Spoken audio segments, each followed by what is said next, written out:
대성마이맥 사회탐구 강사 임정환입니다. 2021학년도 3월 교육청 모의고사 보시냐고 고생 정말 많으셨고요. 일단 여러가지 힘든 상황 속에서 겨울방학을 잘 견디고 버텨왔는데 행여나 이번에 3월 교육청 모의고사를 보고 난 다음에 스스로에게 너무나 가혹할 정도로 좀 자존감을 꺾는 말들을 하지 마시고요. 생채기 내지 마시고 정확하게 판단하시고 진단하시고 분석하셔야 되는 시험입니다.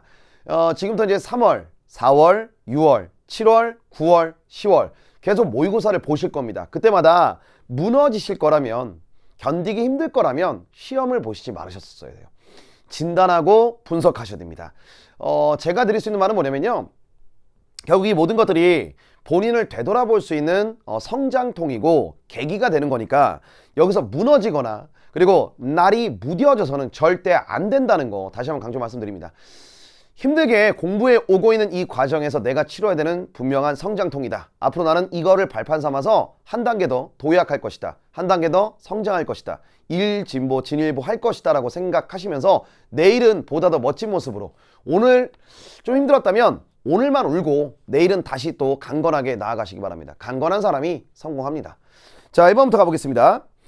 전체적으로 총평은 제가 그렇게 중요하게 생각하지 않습니다. 총평이라는 거는 결국은 사람마다 각각의 문항에 있어서 어려운 점이나 쉬웠던 지점들이나 이런 것들이 다르기 때문에 총평은 중요하지 않고요. 문항에 집중해서 해설하도록 하겠습니다. 1번은 윤리학의 분류 문제입니다. 그쵸? 그러니까 바꿔 말하면 이거는 그냥 나올 게 나왔다라고 보시면 될 것 같아요. 형광펜 준비하시고, 자, 윤리학은 보편적으로 적용되는 도덕 원리를 정당화한다. 형광펜입니다. 보편적으로 적용되는 도덕 원리를 정당화한다. 에다 밑줄 치고, 그 다음에 두 번째 줄에 도덕규범의 체계를 합리적으로 구성한다. 에다가 밑줄을 딱 치면은 게임 끝난 겁니다. 지금 갑이 강조하고 있는 윤리학이 뭐냐라고 질문 던지면 얘는 이론 윤리학이다라는 걸 찾아낼 수가 있겠죠. 괜찮죠? 자, 그럼 이제 을을 갑니다. 윤리학은 형광펜입니다. 도덕적 담화에 사용되는 단어와 문장의 의미에다가 밑줄을 딱 쳐두시고, 그 다음에 도덕 판단이 참 또는 거짓으로 확증될 수 있는 방법을 모색에다가 형광펜을 딱 치시면 돼요. 을에 등장하는 윤리학은 메타 윤리학이구나라는 걸 편안하게 잡을 수 있었습니다. 이렇게 가시면 되겠습니다. 됐죠? 자, 그럼 기억에 윤리학은 선과 악이 무엇인지에 관해 탐구해야 합니다. 기억답지 일단 맞죠? 결국 기억이 우리한테 말하고자 하는 건 뭐냐면 이론 윤리학은 규범 윤리학입니다. 그 시비선악이라는 걸 되게 중시하고 당위적인 문제에 초점을 맞춥니다. 그렇죠? 당위적인 문제, 규범적인 물음에 신경을 쓰는 게 결국은 규범 윤리학이고 그 중에 하나가 이론 윤리학이 되는 거죠. 그래서 기억답지는 동그라미고, 니은에 윤리학은 도덕 문제를 가치 중립적이라는 키워드가 등장했는데요. 답이 될 수 없죠. 왜냐면 이론 윤리학은 뭡니까?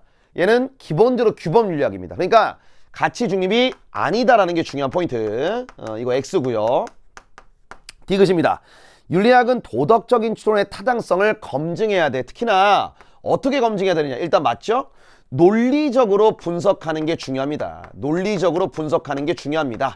요거 메타 윤리학의 특징 괜찮습니다. 그래, 리을답지에 도덕 현상의 객관적 진술이라고 나와 있는데 도덕 현상을 객관적으로 설명하려고 하는 건 걔는 누굴까요? 그쵸? 그거는 기술 윤리학의 특징입니다. 기술의 특징이니까 리을은 답이 될 수가 없다. 정답은 깔끔하게 기억 디귿해서 2번이 나온다. 이렇게 하시면 되겠습니다. 그러니까 앞으로 윤리학의 분류 문제가 나올 때는요, 일단 주안점 두셔야 되는 게 각각의 윤리학들이 어떤 걸 대상으로 삼는지가 가장 중요한 포인트입니다. 두 번째는 그 대상을 분석하거나 대상을 설명하고자 할 때 어떤 방법으로 설명하느냐, 그게 중요하고요. 핵심적인 과제가 무엇인지를 반드시 체킹하는 게 중요한 포인트가 되겠습니다. 앞으로 6월 평가원이나 9월 평가원 모의고사를 푸시게 될 경우에는, 만나게 될 경우에는 요번에 나왔던 3월 학평보다는 전체적으로 주제별로 난도가 올라갈 거라는 예측을 하시고 예상을 하시면서 조금 더 촘촘하게 개념들을 심화시켜서 정리하실 필요가 있다라는 겁니다. 됐죠? 예. 자, 2번 문제입니다. 2번 문제는 정의관에 대한 문제입니다. 그쵸? 이것도 마찬가지로 나올 게 나온 겁니다. 그래서 롤스와 노지게 그리고 왈처의 정의관에 대해서 물었다. 이렇게 보시면 될 것 같고, 자, 서로가 서로에게 제기할 비판입니다. 먼저 갑을 보시면요, 사회가 전적으로 정의롭다면 형광펜입니다. 소유물에 대한 소유 권리는 쭉 밑줄, 소유물에 대한 소유 권리는 취득과 이전에서의 정의의 원리에 따라야 됩니다까지 밑줄을 칩니다. 끝났죠? 자, 갑은 노직이다라는 걸 찾을 수가 있습니다. 괜찮죠? 노직이고요. 그 다음에 을을 보시면요. 최소 수혜자에게 그 불평등을 보상할 만한 이득을 가져오는 경우에다가 형화펜을 딱 칩니다.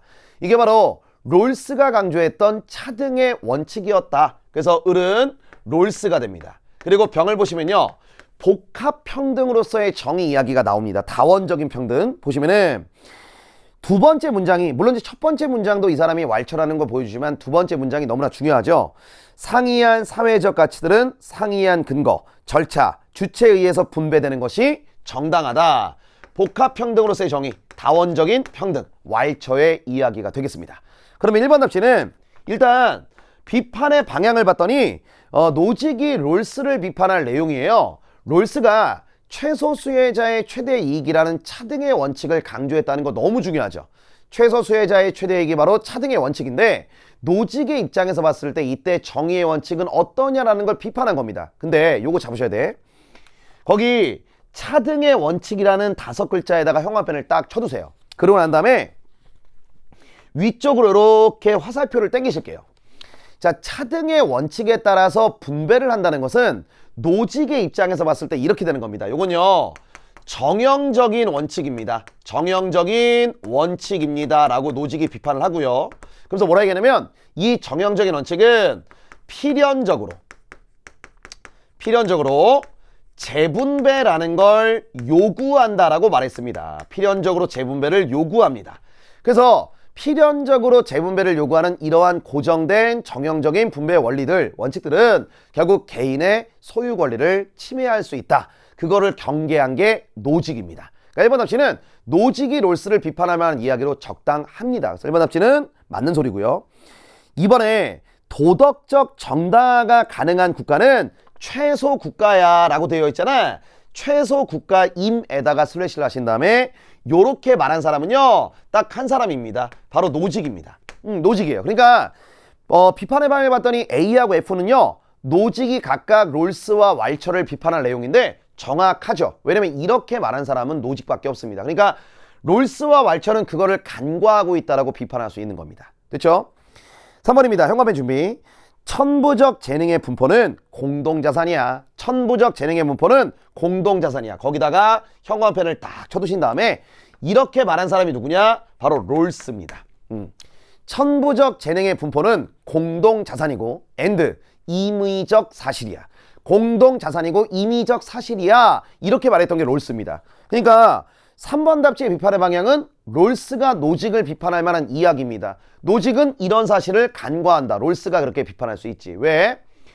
노직 입장에서 봤을 때는요, 타고난 재능도 개인적인 자산입니다. 개인 자산이에요. 근데 롤스는 공동자산입니다. 됐죠? 4번입니다. 정의의 원칙은 가상 상황에서 도출해야 함에다가 슬래시를 그으신 다음에 이 가상적 상황인 원초적 입장에서 정의의 원칙이 도출된다고 말한 사람도 한 명입니다. 누굴까요? 맞죠? 롤스입니다. 롤스. 그러니까 이게 롤스 입장에서 B와 D니까요. 롤스 입장에서 노직과 왈처를 비판할 만한 내용이라고 말할 수가 있다. 근데 5번 답지에 절차적 정의란 키워드가 등장을 해. 절차적 정의가 나오면 여기에 해당되는 사람은 노직과 롤스입니다. 그쵸? 노직과 롤스잖아요. 근데 지금 C하고 E는 왈처 입장에서 노직과 롤스를 비판할 이야기인데 말이 되지 않죠. 정답은 5번이 답이 된다. 이렇게 고르시면 됩니다.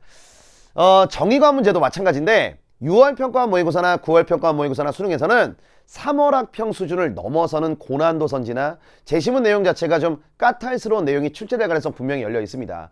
항상 정의관 얘기할 때 제가 강조하는 게 뭐냐, 결국은 지금까지 기출되었던 선지들의 맥락을 분석하는 것도 정말 중요합니다. 기출선지 분석이죠. 정말 중요한데 그 맞물려서 정의관은요, 기출선지를 분석하는 것도 중요하지만 플러스 여기 지금 나와 있는 노직과 롤스와 왈처의 원전 자료들, 선생님 그 원전 자료면 이 원서들을 읽으란 얘기인가요? 아니요, 절대입니다. 뭐를 해야 되는 거냐, 기출선지도 분석해야 되겠지만 기출된 제시문들을 분석하는 게 특히나 중요합니다. 당연히 뭐를 중심으로 해야 될까요? 평가원을 중심으로 분석하시면 됩니다. 그러니까 여러분들이 정의관 문제의 고난도 선지나 지금까지 기출되지 않았던 선지들은 다 어디서 나오느냐?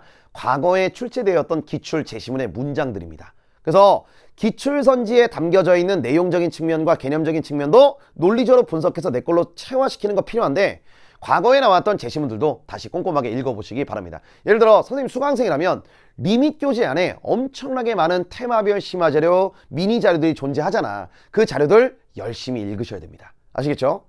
그렇게 복습해서 다음 시험 또 어렵게 나올 수 있을 거라는 거 대비하시기 바랍니다. 자, 3번 문제 가보겠습니다. 3번 문제는 직업관입니다. 3번 문제는 직업관이고요. 역시 나올 게 나왔습니다. 첫 번째 문장에서 이 사람이 누군지가 보입니다요. 백성이라는 단어에다가 동그라미를 딱 쳐주시고 백성에 동그라미 친 다음에 조금 더 디테일하게 말하면 이때 백성은 육체 노동에 종사하는 자들, 즉 노력자들입니다. 육체 노동에 종사하는 자들, 노력자들은 생업이 없으면, 다른 말로 말하면 무항산이면 도덕적인 마음, 항심이 없다. 세 글자 무항심입니다. 쉽게 말하면 무항산이면 무항심이야. 그래서 통치의 시작이 뭐냐? 통치의 시작이라는 게 무엇입니까? 라고 질문 던지면 백성들의 기본적인 생계 유지 수단을 보장해 주는 것이다. 다른 말로 말하면 생업이라고 말할 수 있고요. 항산이라는 것을 보장하는 것이라고 말할 수가 있습니다. 이렇게 말하면 너무나 쉽죠? 완전히 이 사람이 누군지를 그대로 보여준 겁니다. 동양의 사상가. 그렇죠. 누굴까? 맹자죠. 네, 맹자입니다. 맹자하면 떠오르는 키워드 많죠. 왕도정치, 덕치, 그렇죠? 민본주의, 그리고 역성, 혁명. 이게 중요한 키워드였습니다. 자, 그럼 1번 답지 볼게요. 통치자는 얘를 통해서 인간의 악한 본성을 교화해야 된다. 일단 맹자하고 상관이 없는 게 맹자는 성선설입니다. 인간이 타고난 본성, 인간에게 타고난 본성은 하늘로부터 부여받은 인의예지 사덕이야. 그치?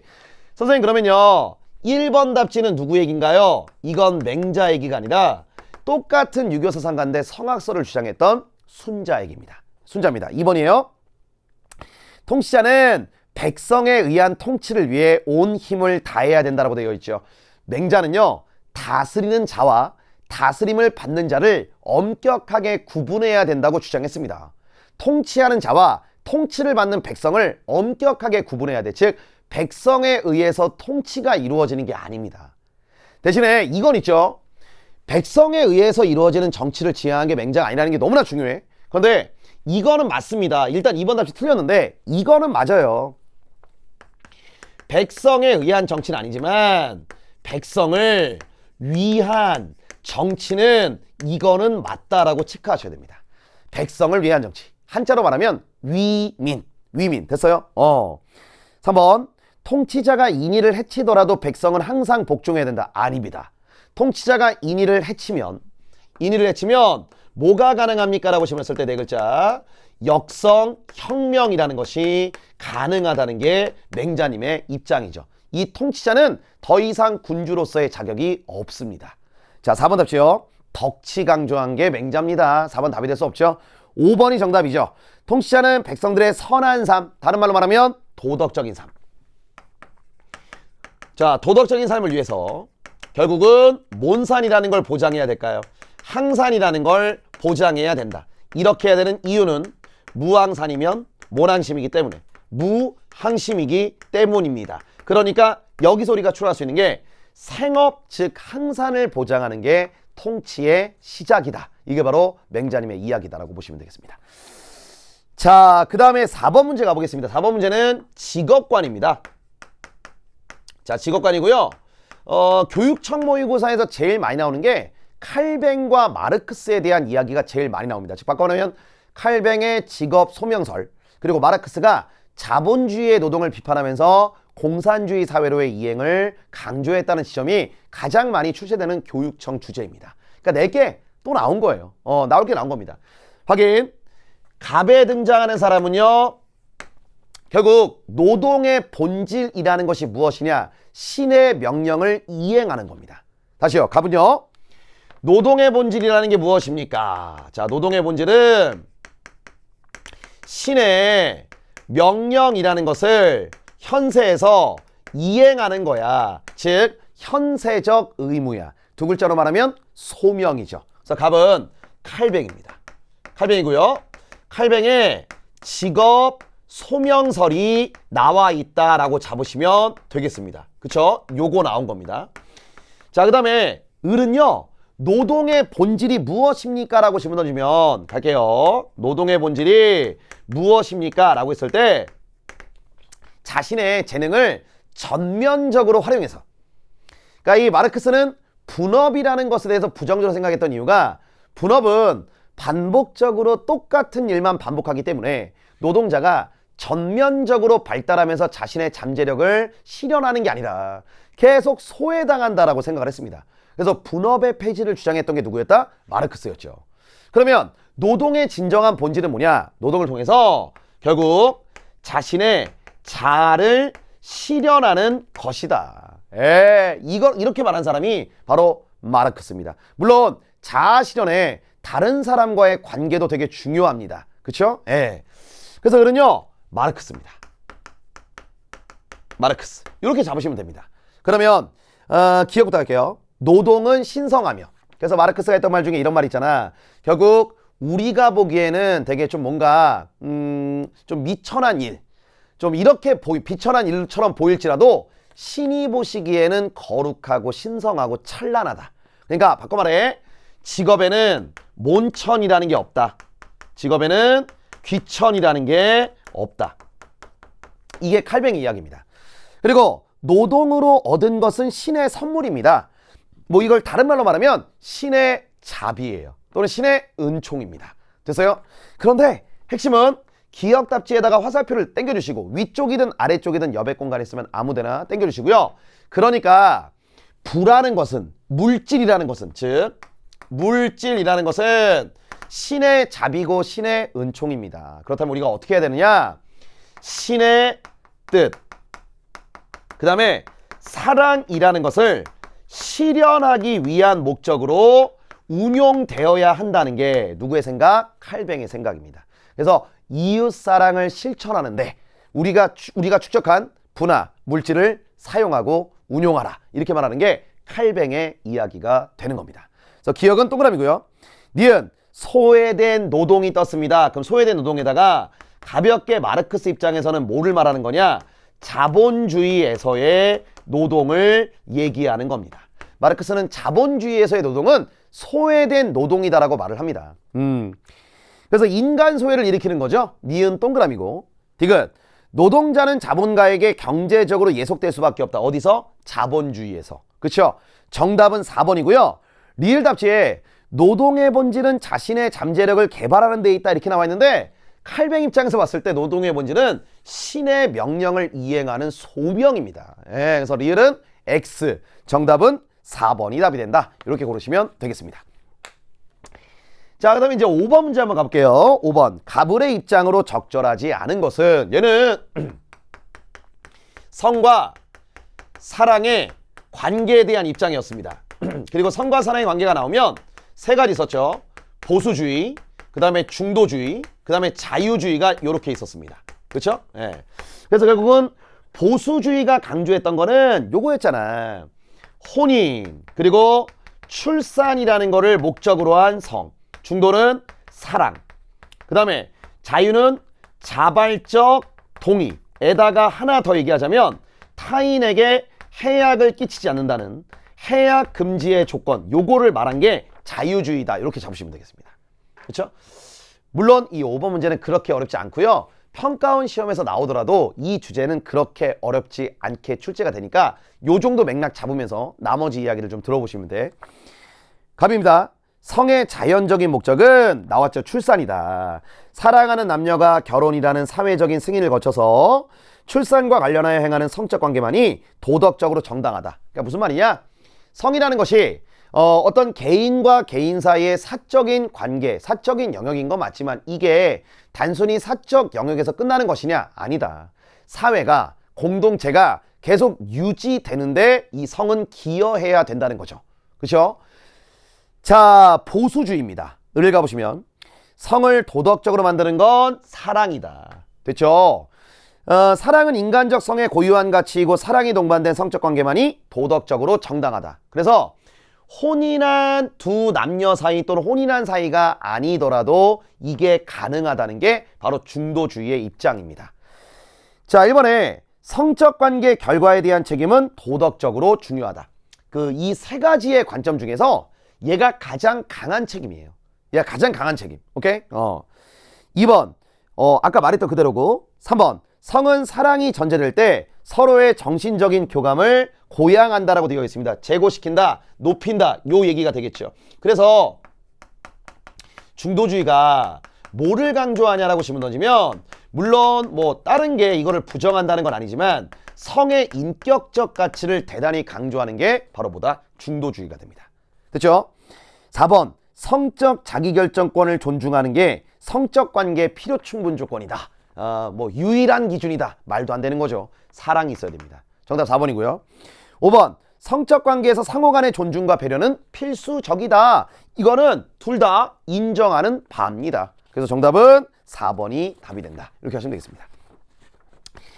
자, 이제 6번 문제 들어가 보도록 하겠습니다. 또 역시 나올 만한 사상가가 나온 겁니다. 이분의 이름은 요나스죠. 네, 요나스입니다.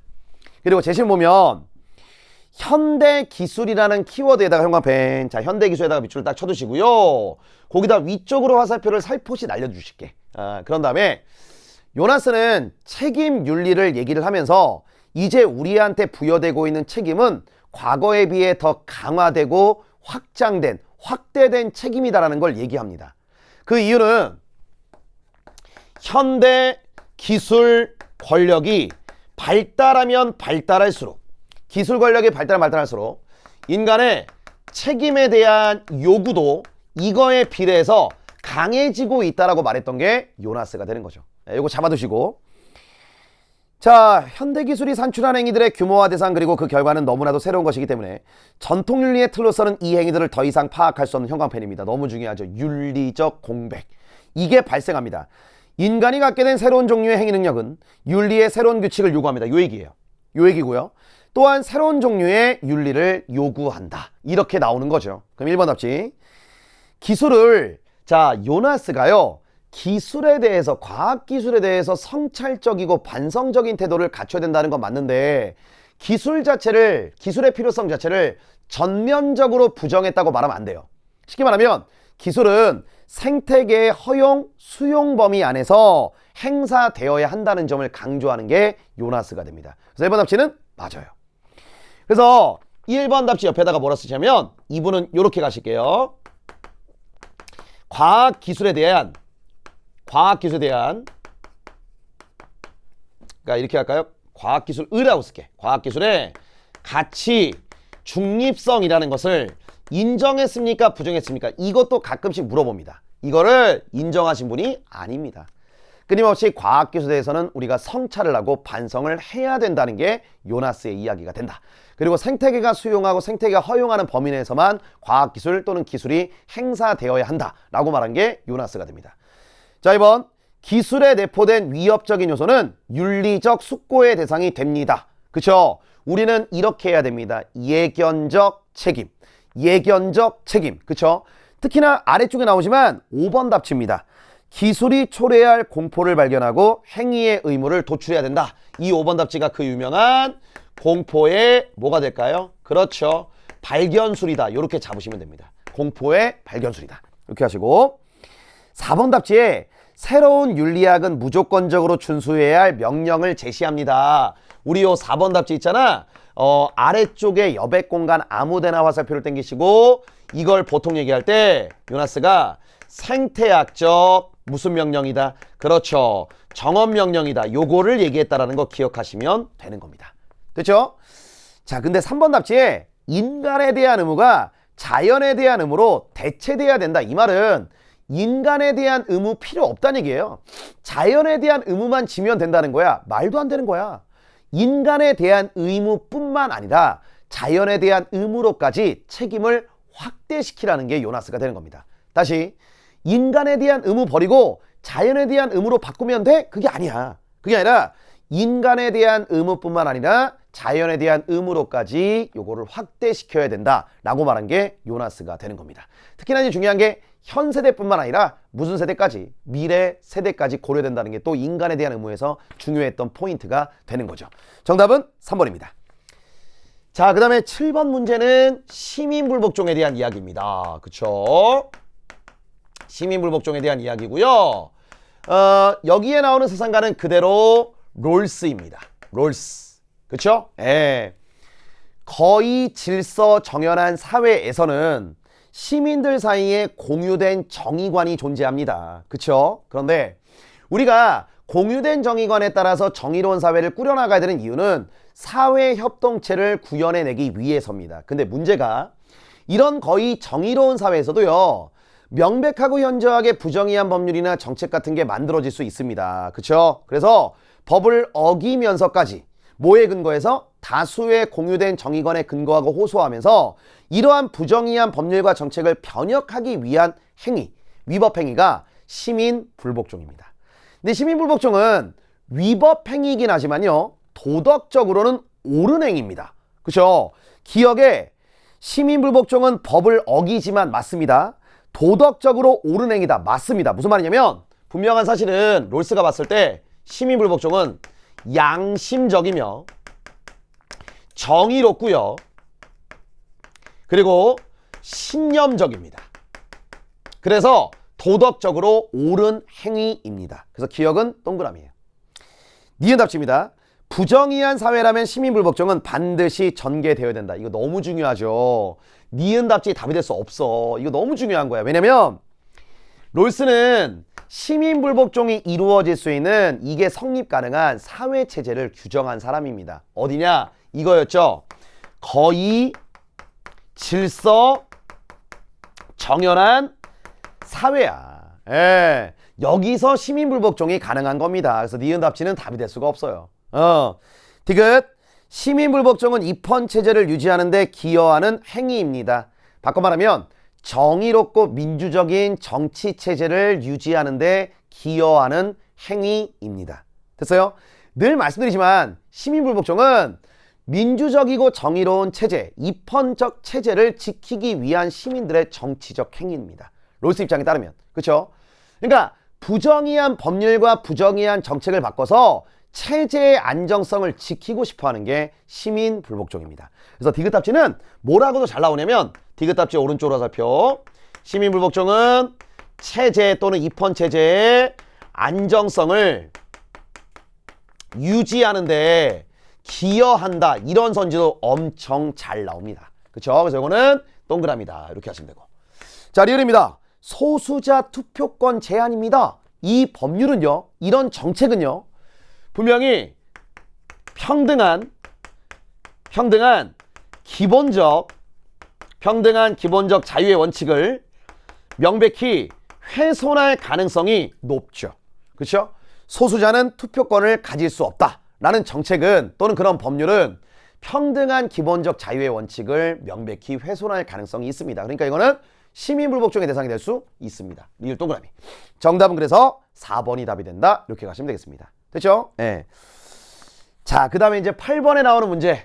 담론윤리가 떴습니다. 그쵸? 하버 맞습니다. 그대로 언어 능력과 행위 능력을 지닌 모든 주체는 담론에 참여할 수 있고 어떤 주장도 문제시할 수 있으며 모든 주장을 담론에 끌어들 수 있고 자신의 희망이나 욕구를 표현할 수 있어야 합니다. 그러면서 상호 주관의 이해가 이 담론이 이루어지는 공론장에서 실현되어야 한다. 합리적 의사소통, 언어 능력과 행위 능력의 바탕을 둔 합리적 의사소통을 강조한 게 하버마스죠. 합리적 의사소통을 강조한 게 하버마스다. 이게 담론윤리다. 이렇게 하시면 돼. 근데 이거 강조했다. 바로 연결 1번이 정답입니다. 다음번에 하버마스 이야기가 나올 때는요, 조금 더 디테일해질 가능성이 있습니다. 쉽게 말해 합리적 의사소통의 조건이라든지 합리적 의사소통이 이루어지는 공론장의 특징이라든지 그 다음에 칸트와 하버마스의 차이점 또는 공통점이 무엇인지 우리 리밋과 이럴 때 다 정리했습니다. 그거 반드시 봐두셔야 돼요. 너무나 정답이 쉽게 일단 나와요. 1번 답지가 정답이 됩니다. 합리적인 의사소통을 거쳐 합의된 결론을 따르세요. 왜 그럽니까? 라고 질문 던지면 1번 답지 왼쪽으로 이렇게 화살표를 당겨 주실게. 그리고 이렇게 적습니다. 이거에 따른 결과는 보편적인 구속력이라는 것을 가지기 때문입니다. 라고 적으세요. 보편적인 구속력을 가지기 때문에 따라야 합니다. 자, 됐죠? 정답은 1번이 답이 된다. 이렇게 가시면 되겠습니다. 자, 오른쪽에 9번 문제 가볼게요. 자, 9번 문제는 다문화 사회를 바라보는 관점입니다. 그쵸? 그리고 지금 갑이 주장하는 거랑 을이 주장하는 거랑 좀 명백하게 보이지 않니? 갑은 서로 다른 이질적인 문화끼리 공존해야 된다는 걸 강조하고 있습니다. 즉 문화 간에 공존이라는 걸 지향하고요. 을을 보시면 사회 통합을 위해서는 소수 문화가 주류 문화에 동화돼야 돼. 그쵸? 문화를 통합시키는 게 필요한 거야 라고 말을 하는 순간 얘는 동화주의다라고 체크할 수가 있겠습니다. 이렇게 가시는 거죠. 됐죠? 1번에 자신의 문화 정체성을 유지하며 타문화를 존중해야 된다. 그게 공존입니다. 예, 정답 1번이고요. 2번 차이 인정보다 동화의 관점에서 타문화를 인식해야 된다. 요거는 을의 입장입니다. 을이고요. 문화적 풍요로움을 위해 이질적인 문화들이 공존해야 된다는 건 갑의 입장입니다. 갑의 입장이고 4번 소수문화를 인정하는 것도 갑이에요. 자, 5번입니다. 주류문화와 소수문화가 융합을 이루도록 해야 된다. 융합한다는 건 하나가 된다는 거든. 하나 단일화 시켜버린다는 얘기인데 그건 절대 여기가 동의할 수 없습니다. 동의할 수 없어요. 그래서 5번도 X, 정답은 1번 이렇게 가시면 돼. 됐어요?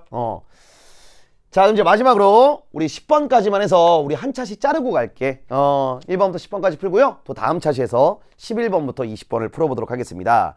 자, 이거는 자연과 윤리 문제입니다. 그렇죠? 자연과 윤리 문제였고요. 당부드리고 싶은 건 분명히 평가원 시험은 얘보다 어려워질 겁니다. 그러니까 이제 늘 얘기하지만 3월 교육청 모의고사를 보고 난 다음에 제일 많이 착각하는 게 3월 교육청 모의고사는 다음에 치러지는 모의고사에 비해서 난이도가 물론 이제 국영수는 잘 모르겠습니다. 그러니까 이 시험을 잘 보는 게 좋을 수도 있는데 안 좋을 수도 있는 게 뭐냐? 아, 이제 됐다. 절대 그러지 마세요. 진짜입니다. 예. 그러다 레알 진짜 현타 옵니다. 아시겠죠? 자, 갑. 동물도 인간처럼 고통을 느낄 수 있습니다. 쾌고, 감수, 능력. 그리고 이해관계를 갖습니다. 다른 말로 이익관심. 인간종이 아니라는 이유로 동물의 이익관심을 무시하는 건 종차별주의다. 용납할 수 없다. 바로 싱어입니다. 싱어는 이익평등 고려 원칙이라는 걸 강조했죠. 이렇게 하시고 자, 을입니다. 인간은 대지를 상품으로 보기 때문에 남용하고 있다. 쉽게 말하면 경제적 관점에서만 바라보고 있기 때문에 대지 공동체가 파괴되고 있다는 걸 얘기하고 있어. 즉 대지윤리를 강조한 사람이 누구냐고 질문 던진 건데요. 을은요 레오폴드가 되겠죠. 이렇게 하시고요. 자, 목적론적 삶의 중심 끝났습니다. 자, 목적론적 삶의 중심. 자, 목적론적 삶의 중심. 모든 생명체는 목적론적 삶의 중심이다. 이거 말한 사람 바로 테일러입니다. 됐죠? 자, 이제 기억부터 갈게. 쾌고 감수 능력은 도덕적 고려를 위한 유일한 기준입니까? 이렇게 말한 사람. 유일한 경계다. 쾌고 감수 능력은 필요 충분 조건이다. 오케이? 요거 말한 사람이 싱어입니다. 그래서 이거 어떻게 하는 거냐? O, X, X입니다. 그러니까 A에 들어가는 게 맞는 거예요. 동그라미입니다. 이렇게. 됐죠? 자, 니은. 생명이 없으면서 도덕적 지위를 지닌 개체가 있냐고 질문 어렸어요. 그러면 니은 답지는 이렇게 가시겠죠. 을의 입장이 있고 병의 입장이 있을 때 결론은 이렇게 나올 겁니다. 을은요 레오폴드잖아. 생명이 없는 무생물 또는 대지 자체가 결국은 얘네들이 뭐다? 그 자체로서의 도덕적인 지위를 간다. 특히나 무생물에 초점을 맞췄다면 끝난 겁니다. 테일러는 목적론적 삶의 중심이어야 도덕적인 지위가 있다. 즉 모든 생명체가 도덕적인 지위가 있다고 말을 했단 말이죠. 그럼 체크할 건 을병은 요렇게 간다는 얘기죠. 그래서 얘가 니은이 B가 B 질문이 요게 들어갈 수 있습니다. B에 요 질문이 들어갈 수 있으니까 니은은 동그라미가 된다. 이렇게 하시고 자연에 대한 의무가 인간 간의 의무에서 비롯됩니까? 이게 레오폴드가 되냐고 질문했는데 웃기고 있네. 레오폴드는 우리가요, 대지 공동체 지배자나 정복자, 인간이 대지 공동체 또는 대지의 지배자나 정복자가 아니라 이 대지 공동체의 몬성원일 뿐, 구성원일 뿐, 이런 걸 얘기한 사람이 레오폴드입니다. 인간에 대한 의무에서 자연에 대한 의무를 생각해보는 이런 사고방식은 레오폴드식 사고가 아니라 누구랑 유사할까요? 칸트식 사고랑 유사하죠. 그렇죠? 즉 인간과 인간 사이에만 직접적인 의무가 있다. 근데 다른 존재들, 예를 들면 뭐 동물, 식물, 광물, 자연, 이런 거에 대한 의무는 직접적인 의무가 아니라 간접적인 의무다. 왜 그러냐? 인간의 도덕성 위에서. 오케이? 그래서 이거는 답이 될 수 없습니다. 리얼이에요. 생태계의 모든 생명체가 지닌 본래적 가치는 동일한가? 바꿔 말하면 인간이 아닌 다른 생명체보다 본래적인 가치 측면에서 우월하다고 말할 수 없다는 얘기입니다. 모든 생명체는 본질적인 가치가 평등하다. 이렇게 말한 사람이 테일러가 되겠죠. 그래서 정답은 4번이 답이 된다. 이렇게 가시면 되겠습니다. 자, 이제 11번부터 20번 문제까지는 바로 이어서 다시 칠판 정리한 상태에서 만나도록 하겠습니다.